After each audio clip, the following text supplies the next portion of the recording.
लक्ष्मी क्षीर समुद्र राजतनया श्रीरंगधामेश्वरी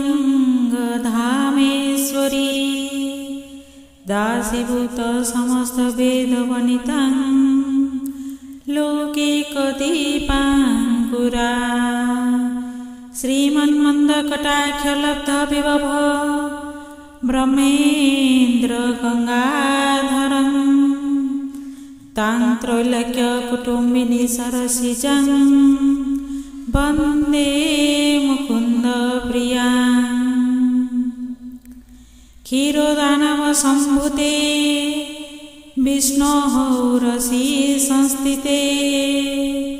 गृहाण पूजां देवेशी कौमुद्यं च नमस्तुते विश्वरूपस्य भाज्यासि पद्मे पद्मालये शुभे महालक्ष्मी नमस्तुभ्यं कौमुदीं च कुरुष्व मे लक्ष्मी देवी नमस्तुभ्यं मचला भव सर्वदा कमले वरदे देवी कुलं दैत्ययतं मम ॐ हिरण्यवर्णा हरिणीं सुवर्णं रजतस्रजां चन्द्रां हिरण्मयीं लक्ष्मीं जातवेदो मम आवह तां तामङ्गावह जातवे दो लक्ष्मी मनोपगामिनं वस्यां हिरण्यं विन्देह गावस्वं पुरुषानहम् ॐ अश्वपूर्वारथमध्यं हस्तिनाद प्रमोदिनीं श्रियं देवीमुपहूये श्रीमादेवी भूषताम् ॐ त्रां संस्मिता हिरण्यप्रकारावदा ज्वलन्तीं तृप्ता तपयन्तीं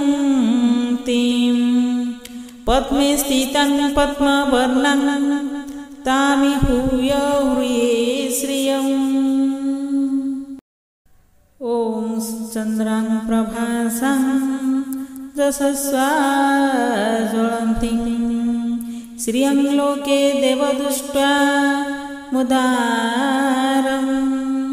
तां पद्मिनीं सारणमहं प्रपद्ये लक्ष्मीं नश्यतां त्वां वृणोमि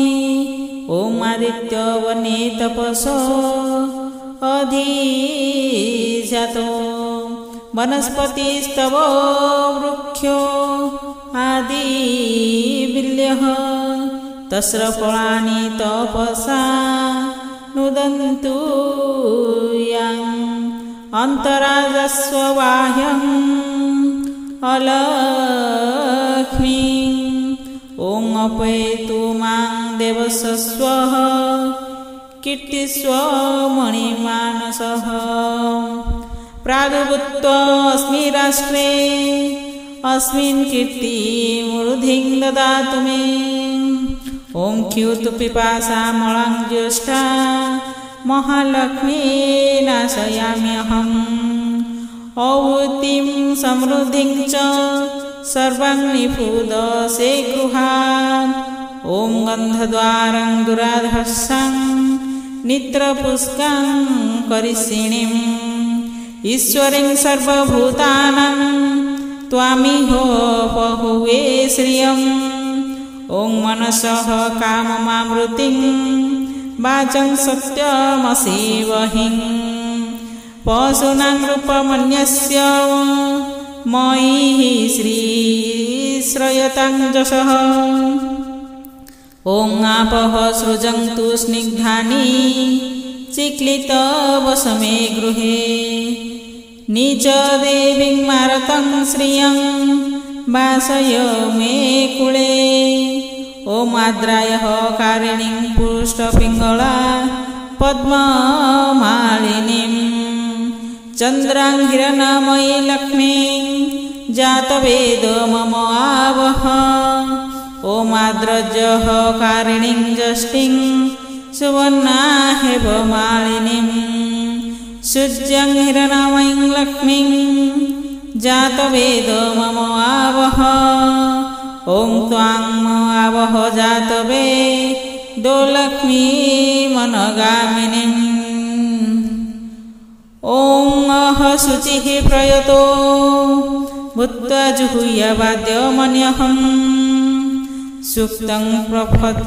प्रपचदशच श्रीकामः सततं जपेत्।